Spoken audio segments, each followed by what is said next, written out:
Assalamualaikum warahmatullahi wabarakatuh. Perkenalkan, nama saya Syafa Fajrah Amelia dengan NIM 1905655 dari kelas 2 BPKP akan menjelaskan mata kuliah biologi laut tentang zona laut. Seperti yang kita ketahui, 70,8% dari bumi adalah berupa lautan dan 29,2% dari bumi itu adalah berupa daratan. Saya akan menjelaskan tentang pengertian dari laut. Laut itu sendiri adalah merupakan wilayah yang menghubungkan dengan wilayah atau daerah dengan satu dengan yang lainnya. Baik, selanjutnya saya akan menjelaskan tentang zona laut menurut letaknya. Yang pertama itu adalah laut pedalaman. Laut ini merupakan laut yang letaknya menjorok ke pedalaman dan tidak dipengaruhi oleh arus samudera dan tidak mengalami proses pasang surut. Yang kedua itu adalah laut pertengahan atau continental sea, yaitu merupakan laut yang berada di tengah-tengah benua. Yang ketiga itu adalah laut tepi atau marginal sea, merupakan laut yang terletak di landas benua serta memiliki hubungan bebas dengan samudra. Selanjutnya adalah zona laut menurut proses terjadinya. Yang pertama itu adalah laut transgresi, yaitu laut ini terjadi karena perubahan permukaan laut yang terjadi akibat permukaan laut yang naik atau daratan yang mulai menyusut atau turun sehingga menjadikan daratan tersebut tergenang oleh air. Yang kedua itu adalah laut ingresi, merupakan laut yang terjadi karena tanah yang semakin menurun ke dasar laut sehingga menjadikan kawasan tersebut terendam oleh air. Biasanya penurunan tanah tersebut akan membentuk palung. Yang ketiga itu adalah laut regresi, merupakan laut yang terbentuk akibat penyempitan laut itu sendiri, dikarenakan oleh pengendapan batuan atau material lain yang dibawa oleh aliran sungai yang pada akhirnya bermuara di laut. Selanjutnya, yaitu adalah zona laut berdasarkan kedalamannya. Yang pertama itu adalah zona litoral atau wilayah pasang surut. Zona litoral ini merupakan wilayah laut yang apabila saat terjadi air pasang, wilayah ini akan tergenang oleh air. Dan pada saat air surut, wilayah ini akan mengering dan berubah menjadi pantai. Oleh karena itulah, zona ini disebut dengan daerah pasang surut. Yang kedua itu adalah zona neritik atau laut dangkal. Zona neritik ini adalah wilayah perairan dangkal yang terletak dekat pantai. Kedalaman zona ini berkisar 50 hingga 200 meter. Kawasan ini dapat tertembus sinar matahari dengan sangat baik, sehingga menjadikan sebagai habitat yang sangat cocok berbagai jenis spesies laut seperti fitoplankton, zooplankton, dan lain-lain. Yang ketiga itulah zona batial atau laut dalam. Zona ini merupakan wilayah perairan yang memiliki kedalaman yang berkisar antara 200 hingga 2000 meter. Wilayah ini tidak dapat ditembus oleh sinar matahari. Karena itulah menjadikan kehidupan wilayah ini tidak seramai di zona neritik. Yang keempat itu adalah zona abisal atau laut yang sangat dalam. Ini merupakan bagian laut yang memiliki kedalaman lebih dari 2000 meter. Wilayah ini memiliki suhu yang sangat dingin.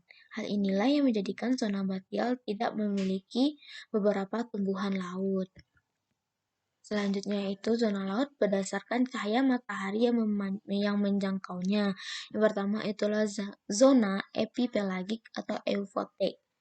Zona ini masih dapat diterangi oleh sinar matahari sehingga terjadi fotosintesis di zona ini yang berjalan dengan sangat baik.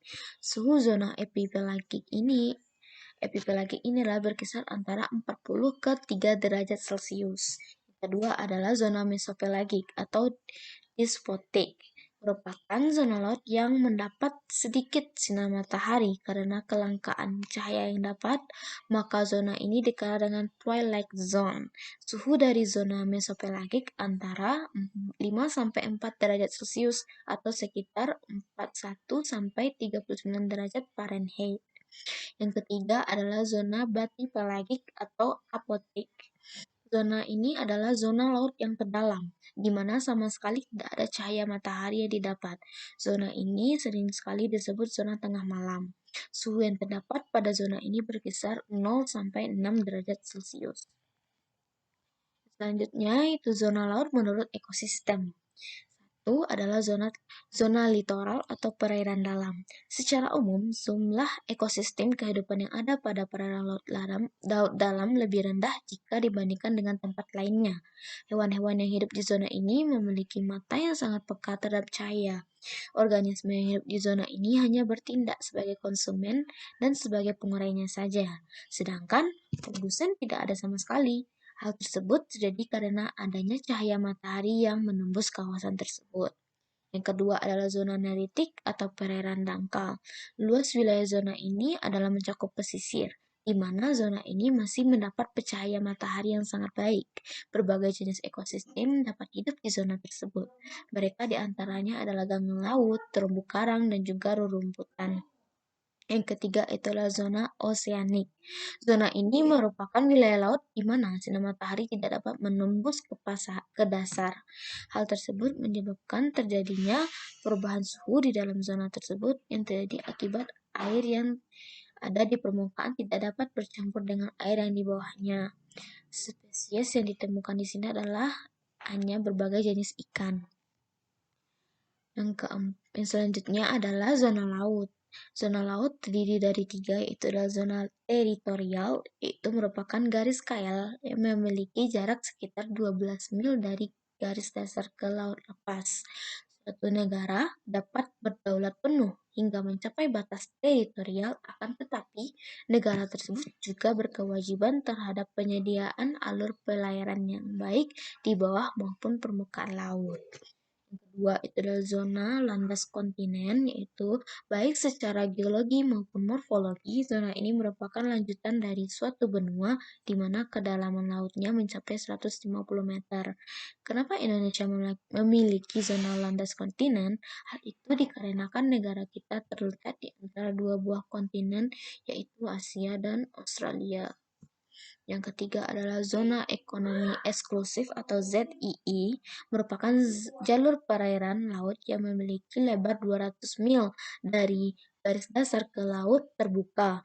Dengan zona ini, maka dalam pemanfaatan sumber daya laut, Indonesia mendapatkan kesempatan yang pertama. Pengukuhan zona tersebut telah diumumkan oleh pemerintah Indonesia pada tanggal 21 Maret 1980. Baik, itulah yang dapat saya sampaikan. Lebih kurang mohon maaf dari saya. Assalamualaikum warahmatullahi wabarakatuh.